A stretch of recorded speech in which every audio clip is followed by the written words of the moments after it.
मुझे बड़ी खुशी है कि आज उर्दू मीडियम के बच्चे यहाँ पर जमा हुए हैं।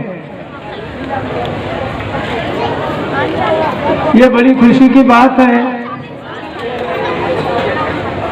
कि इन बच्चों ने जो कुछ भी उनके अंदर था वो बाहर निकालने की कोशिश की।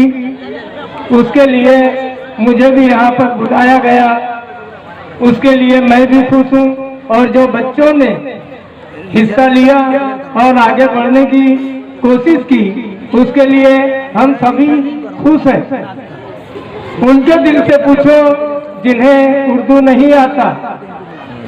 आज मैं इकरा हाई स्कूल उर्दू मीडियम से प्रिंसिपल हूँ। एक जद्दोजहद ने वहाँ पर 9, 10, 11, 12 तक के क्लास शुरू कर दिए। उनसे बच्चे एंग्लो उर्दू आया करते थे और जब अल्लाह ने मुझे हिदायत दी उस काम से मैं पीछे नहीं हटा। मुझे उर्दू से मोहब्बत है।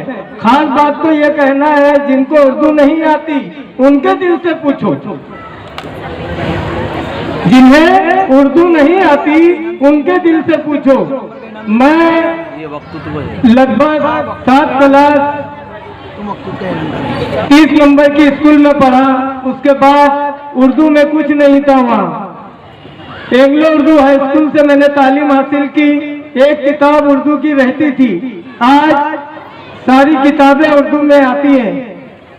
और कॉलेज भी की तो गुजराती मीडियम से की। 12वीं क्लास तक एक उर्दू की किताब थी। तो मेरा कहना यही है कि मुझे उर्दू से मोहब्बत है। मैंने भले ही गुजराती पढ़ा हो, ज्यादातर मैंने तालीम गुजराती की ली है, लेकिन आज मैं उर्दू मीडियम से प्रिंसिपल हूँ और मैं खुश हूँ उसमें कि बच्चों को सही रास्ता बताने में कुछ भी जद्दोजहद आए मैं उसके लिए तैयार हूँ। और आज तक इकरा हाई स्कूल में खड़ा हूँ। जब से शुरुआत हुई इकरा उर्दू हाई स्कूल में उर्दू मीडियम की, मैं वहाँ से आज तक हटा नहीं हूँ। ये अल्लाह तरफ की बात है, मेरी मेहनत है उन बच्चों पर कि उनसे उठना से सिमगा स्कूल, अमन हाई स्कूल वहाँ के बच्चे जाते थे और मैंने पीछे मुड़कर नहीं देखा। इसी बात के साथ मैं मेरी जगह लेता हूँ। शुक्रिया।